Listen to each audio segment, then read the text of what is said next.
Assalamualaikum warahmatullahi wabarakatuh. Selamat pagi, selamat siang, selamat sore, dan selamat malam teman-teman sekalian.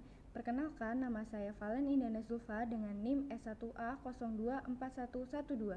Pada kesempatan kali ini, saya akan mempresentasikan makalah saya yang berjudul Analisis Putusan PT UN Surabaya Nomor 75 Gugatan 2020 PT UN Surabaya mengenai pemberhentian perangkat desa. Nah, Indonesia merupakan negara hukum yang menjunjung tinggi supremasi hukum dalam setiap aspek penyelenggaraan pemerintahan. Prinsip ini juga mengandung makna bahwa setiap tindakan pejabat pemerintah harus didasarkan pada kewenangan yang sah, mengikuti prosedur yang benar, serta tidak bertentangan dengan hukum yang berlaku. Dalam konteks pemerintahan desa, kepala desa merupakan pejabat pemerintah yang memiliki kewenangan dalam mengelola administrasi desa, termasuk dalam hal pengangkatan dan pemberhentian perangkat desa.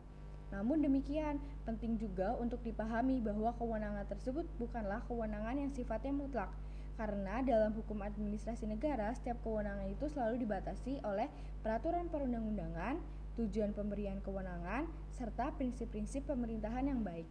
Nah, permasalahan ini kadang muncul ketika dalam prakteknya kewenangan tersebut digunakan tanpa memperhatikan prosedur maupun tanpa dasar yang jelas, sehingga dapat menimbulkan kerugian bagi pihak tertentu. Nah, sengketa seperti ini kemudian masuknya ke dalam kategori sengketa tata usaha negara karena berkaitan dengan keputusan pejabat administrasi negara yang sifatnya itu konkret, individual, dan final. Salah satu contoh kasusnya adalah pada putusan PT UN Surabaya nomor 75 Gugatan 2020 PT UN Surabaya yang akan saya bahas. Adapun rumusan masalah yang ada dalam pembahasan ini adalah yang pertama itu ada apakah keputusan pemberhentian perangkat desa ini telah sesuai dengan peraturan perundang-undangan? Yang kedua, bagaimana pertimbangan hukum hakim dalam memutus perkara tersebut? Selanjutnya, kita akan membahas mengenai dasar hukum. Dalam menganalisis perkara ini, terdapat beberapa dasar hukum yang dijadikan landasan untuk menilai keabsahan keputusan pemberhentian perangkat desa yang menjadi objek sengketa. Dasar hukum ini penting karena menjadi parameter dalam menentukan apakah suatu keputusan tata usaha negara telah sesuai dengan prinsip legalitas dalam hukum administrasi negara. Nah, yang pertama ada Undang-Undang Nomor 6 Tahun 2014 tentang Desa yang memberikan dasar kewenangan kepada kepala desa dalam menyelenggarakan pemerintahan desa, termasuk dalam hal pengangkatan dan pemberhentian perangkat desa. Namun demikian, undang-undang ini juga secara implisit menegaskan bahwa kewenangan tersebut harus dijalankan sesuai dengan ketentuan yang berlaku dan tidak boleh bertentangan dengan prinsip-prinsip hukum lainnya. Nah, yang kedua ada Undang-Undang Nomor 30 Tahun 2014 tentang Administrasi Pemerintahan yang menjadi landasan utama dalam menilai keabsahan suatu keputusan administrasi negara. Dalam undang-undang ini diatur bahwa setiap keputusan harus memenuhi prinsip-prinsip legalitas, tidak mengandung penyalahgunaan wewenang, serta harus didasarkan pada prosedur dan substansi yang benar. Undang-undang ini juga memberikan dasar bagi hakim untuk menilai adanya cacat kewenangan, cacat prosedur, maupun cacat substansi dalam suatu keputusan. Nah, yang ketiga ada Peraturan Menteri Dalam Negeri Nomor 83 Tahun 2015 yang telah diubah dengan Permendagri Nomor 67 Tahun 2017 yang secara khusus mengatur mengenai pengangkatan dan pemberhentian perangkat desa. Nah, di dalam peraturan ini memuat ketentuan yang lebih teknis seperti prosedur yang harus dilalui dalam pemberhentian perangkat desa, termasuk kewajiban kepala desa untuk melakukan konsultasi kepada camat. Nah, dalam ketentuan ini menjadi sangat penting karena pelanggaran terhadap prosedur tersebut dapat mengakibatkan suatu keputusan dinyatakan cacat secara administratif. Selain itu, dalam menganalisis perkara ini juga digunakan asas-asas umum pemerintahan yang baik sebagai tolak ukur tambahan dalam menilai keabsahan suatu keputusan. Asas-asas tersebut seperti asas kepastian hukum, asas kecermatan, dan asas tidak menyalahgunakan kewenangan, berfungsi untuk memastikan bahwa setiap tindakan pemerintah tidak hanya sah secara formal tetapi juga adil dan rasional. Dengan berpedoman pada berbagai dasar hukum tersebut, majelis hakim dapat menentukan penilaian secara komprehensif terhadap keputusan yang menjadi objek sengketa, baik dari aspek kewenangan, aspek prosedur, maupun substansi. Nah, perkara ini bermula ketika Kepala Desa Nyala Budaya mengeluarkan keputusan pemberhentian terhadap beberapa perangkat desa Nyala Budaya. Keputusan tersebut kemudian menimbulkan keberatan dari para perangkat desa yang diberhentikan. Mereka merasa bahwa keputusan tersebut tidak didasarkan pada alasan yang jelas dan tidak melalui prosedur yang semestinya. Para penggugat ini beranggapan bahwa pemerintahan tersebut merugikan hak mereka, baik secara administratif maupun secara sosial, karena mereka kehilangan jabatan tanpa dasar yang tak dapat dipertanggungjawabkan. Nah, selanjutnya para penggugat ini mengajukan gugatan ke PT UN Surabaya. Dalam gugatan tersebut, mereka meminta agar keputusan pemberhentian dinyatakan batal atau tidak sah. Nah, dalam proses persidangan, para pihak menyampaikan argumentasinya masing-masing. Penggugat berusaha untuk menunjukkan adanya cacat hukum dalam keputusan tersebut, sedangkan tergugat mempertahankan bahwa keputusan tersebut merupakan bagian dari kewenangannya sebagai kepala desa Nyala Budaya. Nah, kemudian majelis hakim melakukan pemeriksaan terhadap objek sengketa, termasuk menilai apakah keputusan tersebut memenuhi syarat-syarat sebagai keputusan tata usaha negara yang sah. Selanjutnya masuk ke bagian pembahasan. Yang pertama, apakah memang keputusan yang ada dibuat oleh kepala desa ini sesuai dengan peraturan perundang-undangan ataukah belum sesuai?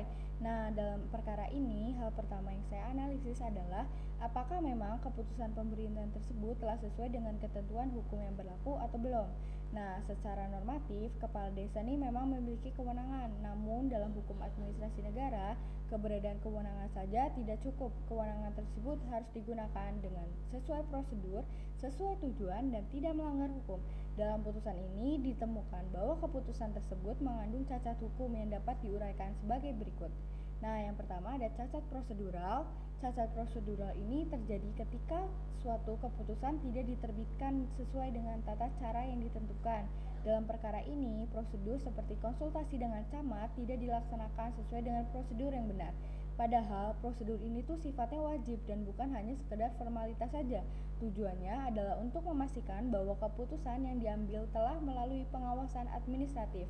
Dengan tidak dipenuhinya prosedur ini, maka keputusan tersebut kehilangan legitimasi formalnya. Nah, yang kedua itu ada cacat substansi.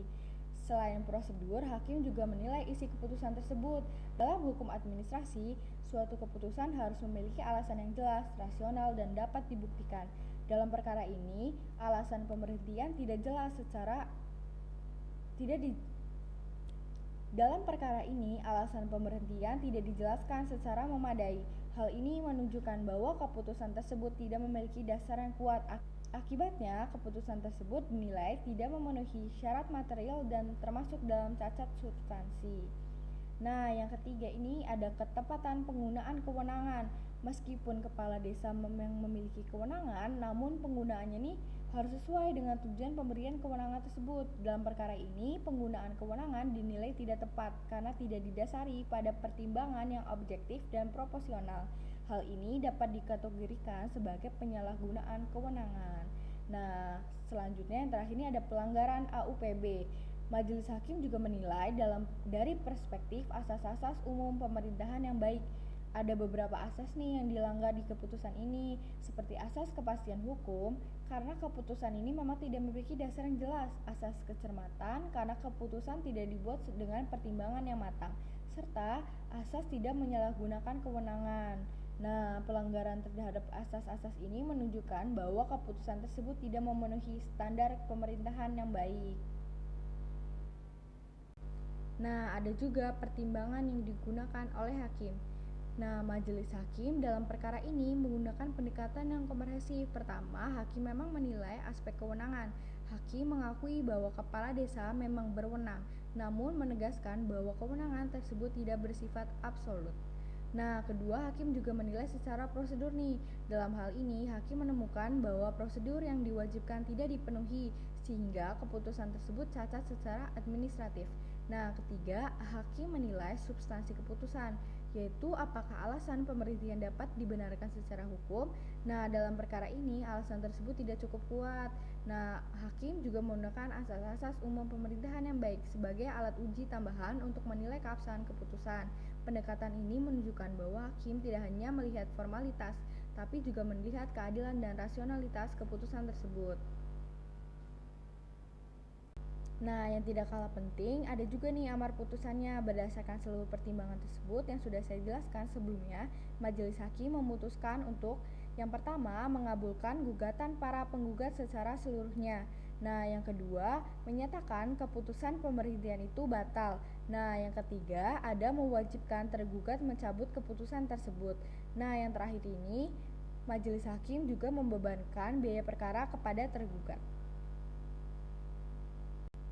Nah, sebagai penutup dapat disimpulkan bahwa kewenangan kepala desa dalam memberhentikan perangkat desa harus dilaksanakan sesuai dengan hukum, baik dari segi prosedur maupun substansi. Putusan ini menunjukkan bahwa dalam hukum administrasi negara, suatu keputusan tidak hanya dinilai dari kewenangannya saja, tetapi juga dari cara kewenangan tersebut digunakan. Selain itu, putusan ini juga menegaskan pentingnya penerapan asas-asas pemerintahan baik sebagai standar dalam setiap tindakan pemerintahan. Dengan demikian, Pengadilan Tata Usaha Negara memiliki peran penting dalam menjaga agar setiap tindakan pejabat administratif tetap dalam koridor hukum dan tidak merugikan masyarakat. Demikian yang dapat saya sampaikan. Mohon maaf apabila terdapat kekurangan. Terima kasih atas perhatian dari teman-teman sekalian. Wassalamualaikum warahmatullahi wabarakatuh. Jika ada yang ingin bertanya, bisa langsung ditanyakan di kolom komentar ya teman-teman.